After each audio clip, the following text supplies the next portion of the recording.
Je vais tout d'abord vous apporter mon soutien et vous remercier pour le travail accompli. Un travail difficile, mais si important pour circonscrire la maladie. Je n'ignore rien de tout ce que cette situation charge d'angoisse et de tristesse. La DLC est une maladie virale strictement animale et non transmissible à l'homme, je veux le rappeler. Mais c'est l'une des maladies classées par l'Union européenne au plus haut niveau de préoccupation en santé animale, compte tenu de ses conséquences sanitaires et économiques pour les éleveurs. Le 28 novembre dernier, un foyer de dermatose nodulaire contagieuse bovine, DLC, a été confirmé dans un élevage du Doubs sur la commune de Pouillet-Français.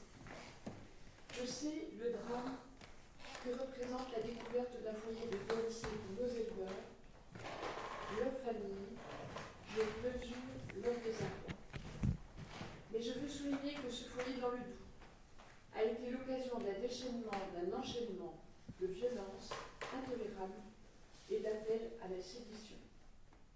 Des propos haineux, injurieux et de menaces ont été proférés envers les services de l'État, envers des éleveurs et envers des vétérinaires. Je condamne fermement ces agissements illégaux et je mesure pleinement la gravité de la situation. Je partage également l'inquiétude des éleveurs, des vétérinaires, de tous les professionnels des filières quant à l'impact des campagnes de désinformation sur le sujet de la DNC. Elles sont dangereuses. Elles menacent la pérennité de nos filières, la vie dans nos territoires. Et c'est précisément l'enjeu. En luttant efficacement contre la DNC, ce sont des milliers d'élevages que nous protégeons. Ce sont des emplois que nous préservons. C'est le dynamisme de nos territoires ruraux que nous défendons. Face à cette situation, j'ai décidé d'écourter ma visite officielle en Chine avec le président de la République pour revenir au plus vite auprès de vous, les éleveurs. Aujourd'hui, je suis là pour rétablir la vérité des faits et permettre, accompagné de mes services, et notamment de M. Debar, directeur de projet chargé des épizooties, directeur de crise, et répondre aux questions que vous vous posez. Élus ou professionnels.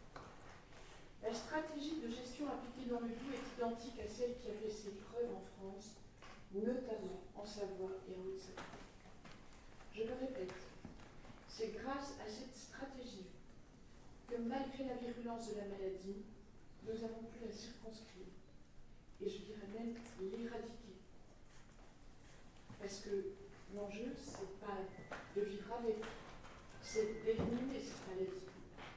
Et le fait déjà 3 zones réglementées en quelques semaines. Savoie, Haute-Savoie, Rhône et l'Ain également. Dans d'autres pays, on met plusieurs mois, voire plusieurs années pour s'en sortir. J'ai encore en mémoire avoir lu la Grèce se dit très satisfaite d'avoir éliminé la DNC en 2 ans. En 4 mois, nous l'avons éradiquée de Savoie et de Haute-Savoie. Et nous avons protégé 99,4% du cheptel bovin. L'objectif est d'éradiquer au plus vite la maladie. Pour cela, la lutte repose sur le critique. Dépeuplement des foyers affectés, vaccination massive dans les zones réglementées et mesures de biosécurité avec restriction des mouvements. J'insiste, restriction des mouvements. La contamination ne peut se faire que par 2 voies. Soit l'insecte piqueur vole jusqu'à 3 km, au-delà de 3 km, c'est un déplacement d'animal. Un déplacement d'animal malade. Donc, soit on sait qu'il est malade, le déplacement même, et c'est un délit. Soit on le déplace en ignorant qu'il est malade. Et c'est ce qui s'est passé dans l'Ain. La bête malade venait du Jura, on ne savait pas encore que le Jura était affecté. La bête est partie dans l'Ain, c'était un mouvement légal, mais qui a causé l'infection. Cette stratégie, validée en Parlement du sanitaire en juillet dernier, a fait ses preuves et a démontré son efficacité. Le Parlement du sanitaire, c'est une instance que je préside, où sont présents les présidents de syndicats et leurs représentants, ou leurs représentants, les vétérinaires, les instituts de recherche,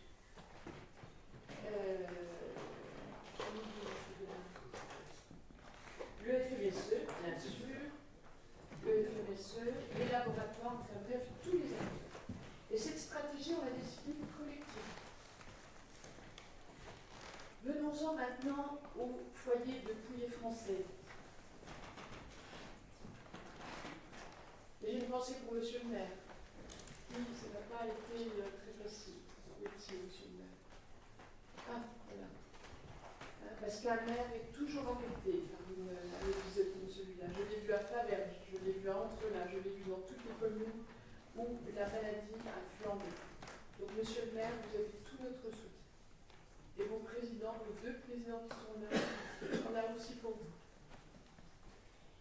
Les bovins du foyer de pouillé français avaient été vaccinés le 22 octobre, soit 36 jours avant la découverte du foyer.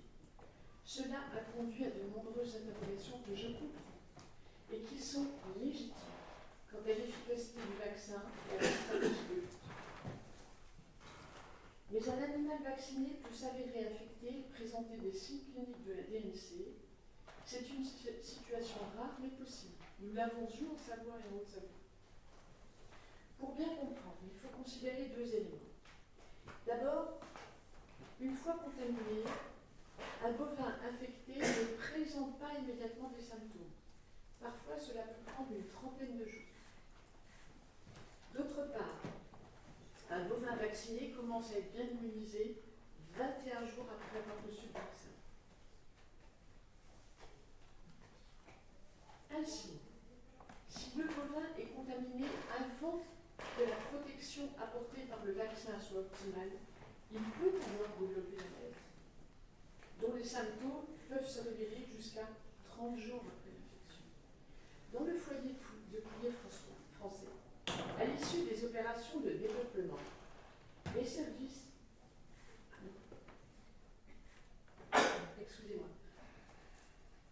de l'État ont constaté des nodules sur plusieurs autres bovins. Les prélèvements réalisés ont finalement démontré que sur les 4 bovins qui présentaient des symptômes visibles, 3 autres bovins étaient infectés par la DNC.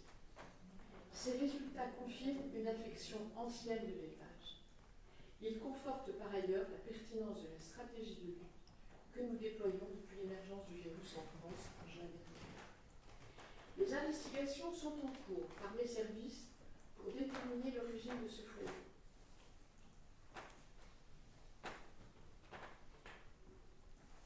Mais nous touchons là un point capital, ce qui plonge les éleveurs dans l'angoisse. C'est que dès lors que l'étape de vaccination est franchie, et je l'ai vu, j'ai assisté et en Savoie, et en Haute-Savoie, et dans le Jura, à de la vaccination globale. La dernière fois, je suis allée complètement équipée. Bottes, combinaison, je ne sais pas, je n'ai pas de charlotte. C'est vous dire à quel point les précautions sont nécessaires. Je referme la parenthèse. Ce qui trouble beaucoup les éleveurs, c'est que dès lors qu'ils ont vacciné leurs animaux, il y a une espèce de soulagement qui s'installe. Je vaccine, je suis protégé. Et tout va bien. Et quand un accident comme celui de pouillé français arrive, ça bouscule complètement ce sentiment de sécurité que l'éleveur avait depuis le premier jour où il a vacciné ses bêtes, où il a le sentiment d'avoir fait ce qu'il fallait, vite, bien, grâce à la mobilisation des vétérinaires qui a été absolument exemplaire. Mais il ne faut pas oublier qu'il faut 21 jours pour que l'immunité s'installe dans l'animal. Et que s'il est contaminé durant ces 21 jours, il faut encore 28 jours pour que d'éventuels symptômes apparaissent. Parce que le caractère redoutable de cette maladie, c'est qu'elle peut être muette. Vous pouvez avoir des animaux infectés et que ça ne se voit pas. Alors on nous dit, il faut faire des prélèvements. Mais M. Debar vous expliquera le peu de fiabilité des prélèvements. Disons que quand c'est positif, c'est positif. Et quand c'est négatif, c'est pas sûr que ce soit négatif.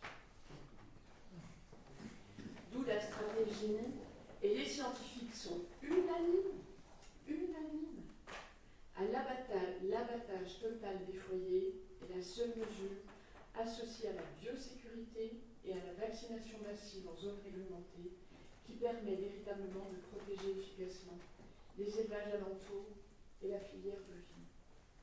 Car certains animaux infectés sont asymptomatiques, ne présentent pas de signes cliniques, mais sont des réservoirs du virus et permettent sa propagation à d'autres élevages. J'ai pleinement conscience du drame humain que représente l'abattage du troupeau. C'est pourquoi l'accompagnement des éleveurs touchés et leur indemnisation est depuis le début une de mes priorités. Je précise que les opérations ensuite de désinfection sont bien sûr prises en charge par l'État et non par l'éleveur. Ce foyer dans le Doubs nous rappelle que la situation sanitaire n'est pas encore stabilisée et que la vigilance reste de mise. J'en viens maintenant aux fausses informations qui circulent depuis quelques jours. Il faut rétablir les faits. À ce stade, les scientifiques, comme l'Organisation mondiale de la santé animale, excusez du peu, nous indiquent que la mortalité avoisine les 15% et la morbidité les 45%. Nous avons 16 millions de bovins en France. Une mortalité à 10%, qui est la fourchette basse, c'est 1,5 million de bovins qui seraient morts de la maladie si nous ne la contenions pas. Je vous invite à considérer que dans le nom de cette maladie, il y a le C de contagieuse. La contagiosité de cette maladie est absolument redoutable. Le premier cas arrive le 29 juin. On dit, Madame la Ministre, on a une mauvaise nouvelle. Comme il y en a à peu près une par jour, voire une par demi-journée, on finit par... alors, quand j'ai appris cette nouvelle-là, franchement, je peux vous dire que là, l'inquiétude a été tout de suite à son maximum. On en a eu, dans les 15 jours qui ont suivi, M. Debar, plusieurs dizaines. 15 jours après, plusieurs dizaines. Vous voyez la viralité de cette maladie. Nous ne pouvons pas vivre avec cette maladie. On ne peut pas vivre avec cette maladie. C'est pas comme la FCO, où là, elle posait problème, la FCO. Mais c'est pas du tout la même maladie. C'est du même ordre que la fièvre afteuse et que la tuberculose bovine. Interrogez les anciens, ils vous raconteront. Je ne pourrais pas me résigner à voir disparaître des milliers de bovins dans le territoire, dans des circonstances douloureuses. Je rappelle que nous n'avons pas de traitement contre cette maladie. Mes services, ici présents, pourront répondre par la suite à toutes vos questions, mais je tenais dans un premier temps à clarifier ces éléments. Je laisse désormais la parole à Monsieur le Préfet. Je tiens à remercier à nouveau vos équipes, Monsieur le Préfet, et vous-même,